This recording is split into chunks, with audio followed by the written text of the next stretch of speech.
Symptoms of Pandas can vary greatly between individuals. Let's take a look at 12-year-old Charlotte, who's just been diagnosed. Charlotte, it's time for dinner. Okay, Mom, I'll come down in a few minutes. I need to make sure I blow out my candle and that I unplugged my lights. Otherwise, my room might catch on fire while I'm gone.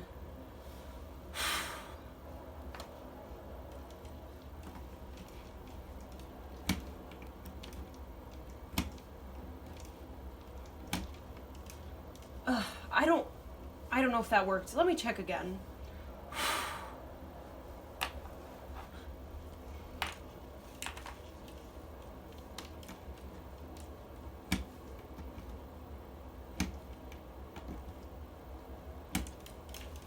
Okay.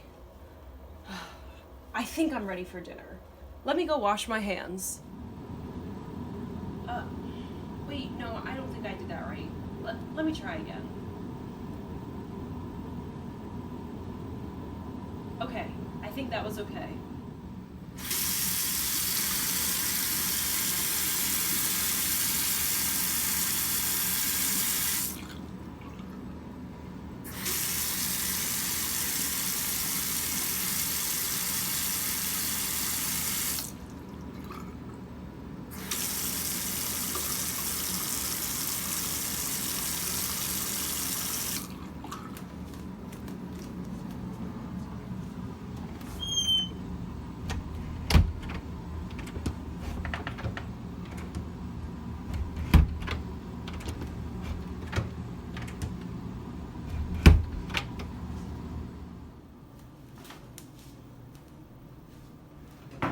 Hi, Mom. Hi, Charlotte.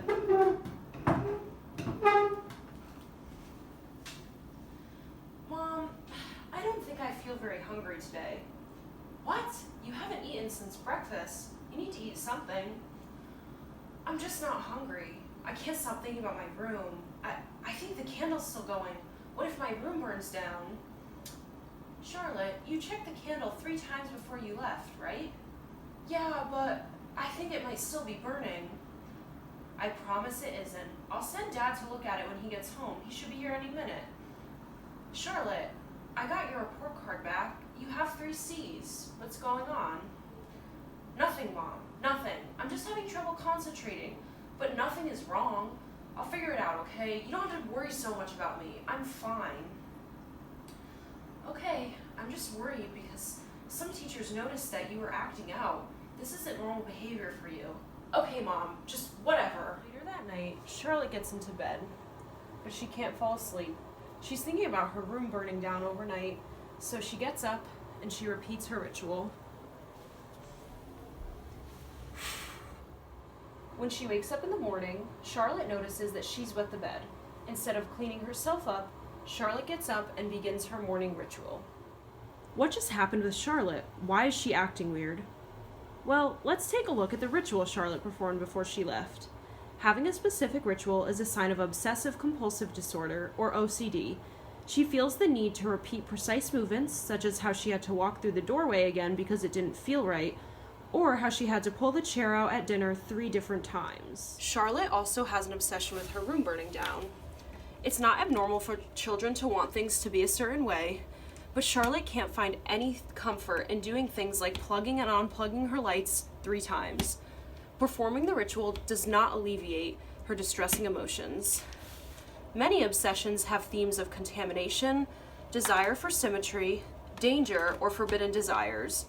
Charlotte's has to do with danger. She's afraid of her room burning down. OCD is not simply wanting things to be clean. Charlotte's mom prefers to keep a clean kitchen, but this does not mean that she has OCD. A lot of people will say things like, "Oh, make sure you wash the dishes after you use them. I'm a little OCD, so I like a clean kitchen." This is not OCD. Language like this stigmatizes the disease and should not be used. So, what happened at dinner? Kids with OCD may develop anorexia. Charlotte not wanting to eat despite not having eaten all day is one of the major warning signs of developing anorexia, especially if this is repeated behavior. She is also still obsessed at dinner with her room burning down. Her school performance is also deteriorating, as evidenced by her grades. Her defensiveness and irritability regarding her grades and inability to focus are also symptoms of PANS or PANDAS. She is also having personality changes at school and acting out. Finally, when Charlotte goes to bed, we can see her obsession with the room burning down has not gone away, and she has to repeat her ritual yet again. Inability to sleep due to anxiety and bedwetting is also a symptom of PANS PANDAS. In the morning, her ritual is so important to her that she has to start before even cleaning herself up. Other symptoms that we didn't see in Charlotte for the evening that children with PANS or PANDAS might have include vocal and motor tics, sensory or motor abnormalities, depression, aggression, worrying about harm, and changes in handwriting. PANDAS stands for Pediatric Autoimmune Neuropsychiatric Disorders Associated with Streptococcal Infections. It is a subgroup of PANS, which is Pediatric Acute Onset Neuropsychiatric Syndrome. These differ by the presence of bacterial infection by group A streptococci, or GAS. PANDAS is a part of the group of basal ganglia autoimmune encephalopathies, also known as BGE. The bacteria that causes PANDAS is a part of the group A streptococcus or GAS. The species in particular is Streptococcus pyogenes, which is a group A beta hemolytic streptococcal bacterium. This species causes strep throat, also known as acute pharyngitis, streptococcal toxic shock syndrome, scarlet fever, and rheumatic fever. This gram-positive bacterium has an M protein, which inhibits C3b complement activity, and hyaluronic acid capsule, which prevents it from being phagocytosed by macrophages. Our antibodies react to extracellular products of Streptococcus pyogenes, such as streptolysin O, and these antibodies are measured in an ASO titer to check for group A Streptococcus infections. So while Streptococcus is a big part of this disease, this is not the reason why we're here. It is a bacterial infection that becomes an autoimmune disorder. The most likely causes, although it's still being studied today, involves Streptococcus' ability to perform molecular mimicry, which causes misdirected autoimmune response. What this means is the strep bacteria are really good at hiding from the immune system, so good that they're able to mimic and mask themselves to look similar to normal molecules in the body, a tactic known as molecular mimicry. The immune system eventually could target the strep and produce antibodies, but the disguised bacteria confuses the antibodies so it attacks its own tissues. This leads to antibodies targeting a certain area in the brain called the basal ganglia, and these attacks cause excess dopamine release. And excess dopamine release has been linked with the neuropsychiatric effects of tics and OCD. Newer research, however, indicates that IgG antibodies in children with PANDAS binds to cholinergic interneurons, or CIN, in the striatum. Cholinergic interneurons release acetylcholine. So if you have a CIN deficiency, it is shown to be associated with tics in humans and behavioral pathology in mice. The most important aspect to take away from this, however, is that the humoral adaptive immune response is what causes the autoimmune reaction of PANDAS. The actual way that an antibody enters the brain, which is scientifically proven to be the most accurate way of representing it, is shown on the screen. Look at her go. There are several reasons as to why or why not a gas infection may cause PANDAS. The differences include strain differences, which refers to the fact that there are over 150 types of gas bacteria, and only some of these strains have been shown to be correlated with PANDAS. Another factor would be genetic vulnerability, where people have different neurocircuitry of their brains, different receptors in their brains, and their immune systems may react differently to different bacterial infections, which could be the reason why some people get PANDAS when they have a streptococcal A infection and others do not. As of today, there have been no genetic markers associated with PANDAS. The final reason that someone may or may not get PANDAS has to do with the location of strep infection. While strep throat infections are arguably the most common, animal research suggests that strep in the nasal cavity may influence neuroimmune cells along the olfactory nerve to access the brain through the third ventricle. While we've talked a lot about how you could get PANDAS, there's 5 criteria established by the U.S. National Institute of Mental Health to diagnose PANDAS. These include the presence of OCD or ADHD. There has to be an abrupt onset of symptoms, which could occur just overnight. There has to be association with neurological abnormalities, including motor hyperactivity, abnormal movements, and so on. There has to be an onset of symptoms from age 3 to puberty, because after that point, it's most likely not PANDAS. And it has to be associated with group A beta hemolytic streptococcal infections. This can be verified through a throat culture, or you could perform an ASO titer. In order to diagnose PANDAS, we have to throat culture and an ASO titer test.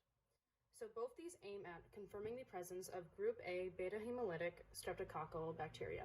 Here's an example of a throat culture, and this is an example of an ASO titer test. So what the titer test does is it combines streptolysine O and anti-streptolysine O and your blood sample, and it goes through processes of hemolysis at different time intervals in order to get the end product, which is that streptococcal bacteria.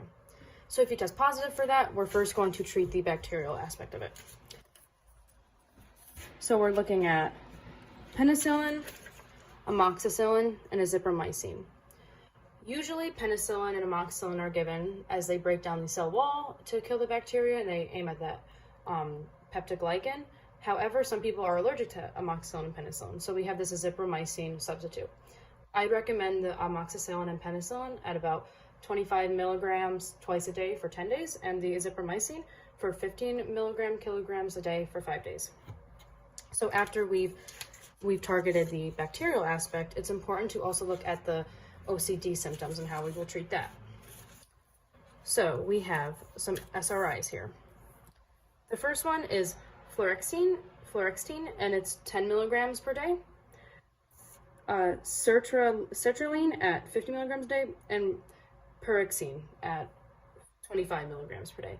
So these SSRIs are there to treat the obsessive compulsive symptoms, and these work at the synapses of neurotransmitters, and what they do is they block the reabsorption of serotonin.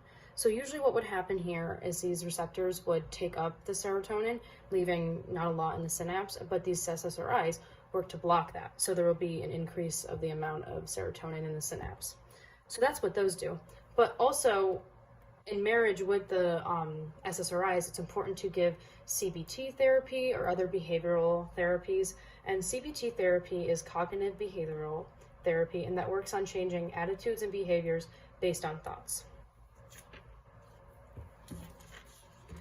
In recent discoveries, more severe cases of pandas can benefit from IVIG immunoglobulin therapy. So this works on providing a mixture of different antibodies to a patient. It's going to be given intravenously, and this could be given through the pro-inflammatory pathway or anti-inflammatory pathway. And research shows that both active treatments can improve global functioning, depression, emotional up and downs, and obsessive compulsive symptoms. So in more severe cases, this might be recommended. However, there are some side effects of this, and that includes nausea, vomiting, headaches, and dizziness. So it's important to do this in a smart manner. Also, in preventative measures, to make sure that there's no more transmission of the bacteria, it's important to throw out any toothbrushes during and after the antibiotics are given. So those are our treatment options. I hope you learned a lot, and stay safe. October 9th is Pan/Pandas Awareness Day, and it just passed. Did you know 1 in 200 children are affected by Pan/Pandas, but are misdiagnosed because the symptoms are very similar to autism? Today, I'm going to tell you about a child named Adam Elliott. As a child, he had many bouts of strep throat, and eventually he had his tonsils and adenoids removed. After his surgery, he could no longer make eye contact. He became confused and uncoordinated. By the time he entered elementary school, he had separation anxiety. He would often walk in circles because he was so stressed, and at times, he would believe his food was poisoned, so he wouldn't eat for days. His mother was extremely concerned and tried talking to many specialists. Eventually, Rebecca Daly, an autism specialist at the University of Oklahoma, diagnosed him with pandas. Rebecca Daly had recommended a test called the Cunningham Panel. This is a test for children who aren't responding well to treatments for psychiatric disorders to see if they have an autoimmune disorder. The Cunningham Panel tests for autoantibodies directed against dopamine D1 receptor, DRD1, dopamine D2L receptor, DRD2L, lysoganglioside, GM1, tubulin, and CAM2. In Adam's case, 2 of the 5 markers on the Cunningham Panel were above normal levels. So, he was prescribed azithromycin. He was instructed to take azithromycin 3 times a day for 2 years. He is now happy and healthy, and he only has to take the antibiotic if he is experiencing neurological issues.